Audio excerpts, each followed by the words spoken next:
मनुष्य हर तरह की परेशानी को चुटकी में हल कर सकता है, बस जरूरत है सही समय पर सही फैसला लेने की।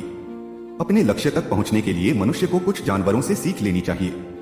कभी कभी आप पूरी मेहनत से काम करते हैं, लेकिन सफलता आपको नहीं मिलती।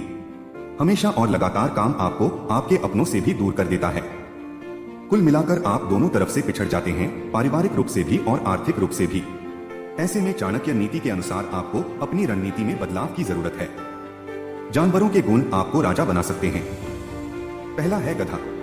गधा पूरी जिंदगी काम करता है, बिना सोचे समझे कि क्या कर रहा हूं। ऐसे में ना उसे इज्जत मिलती है और ना ही प्रशंसा।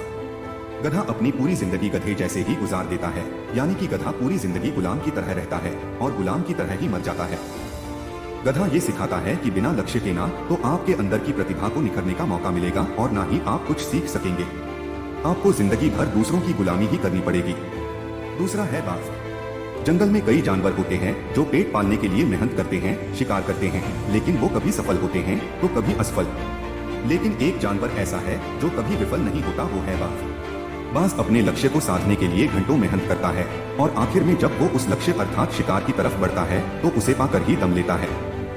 बाज से मनुष्य को सीखना चाहिए कि कभी भी जल्दबाजी में फैसले नहीं लें और जब लक्ष्य निर्धारित हो जाए तो भी पूरा वक्त लेकर अपने लक्ष्य को साधें। तीसरा है शेर। जंगल के जिस जानवर से मनुष्य को सीख लेने की जरूरत है वो है शेर। जंगल का राजा शेर भी अपने लक्ष्य को लेकर बिल्कुल आश्वस्त होने पर ही शिकार करता है। खास बात यह है कि लक्ष्य कितना ही छोटा क्यों ना हो, शेर का शिकार उतनी ही तन्मयता के साथ होगा जितना कि किसी बड़े जानवर के शिकार के लिए होता है। मतलब लक्ष्य छोटा बड़ा नहीं होता, बल्कि उसको पाने के लिए की गई कोशिश बड़ी या छोटी होती है। मतलब ये कि लक्ष्य प्राप्त करने में कभी आलस्य नहीं करना और पूरी तन्मयता के साथ लक्ष्य की तरफ बढ़ने पर ही कामयाबी मिलती है। चौथा है सांप। अपनी कमजोरी को अपने लक्ष्य के आगे ना आने दें। सांप के पैर नहीं होते, फिर भी सांप की आक्रामकता और सतर्कता का कोई सानी नहीं है।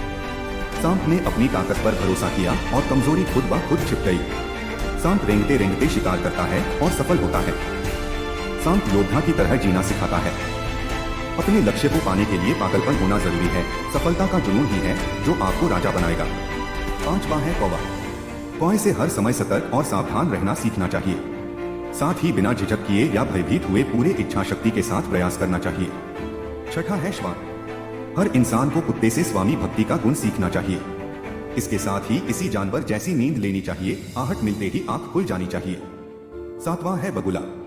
किसी भी व्यक्ति को अपनी इंद्रियों पर किसी बगुले की तरह ही संयम रखते हुए अपनी शक्ति या क्षमता के अनुसार से ही किसी काम को करना चाहिए। आठवां है मुर्गा। व्यक्ति को मुर्गे की तरह ही सूर्योदय से पहले उठना चाहिए। पीछे न हटते हुए लड़ाई में डटकर मुकाबला करना चाहिए। परिवार में मिल बांट कर खाना चाहिए और मुर्गे की तरह ही इंसान को भी अपने बल पर भोजन प्राप्त करने में लगे रहना चाहिए।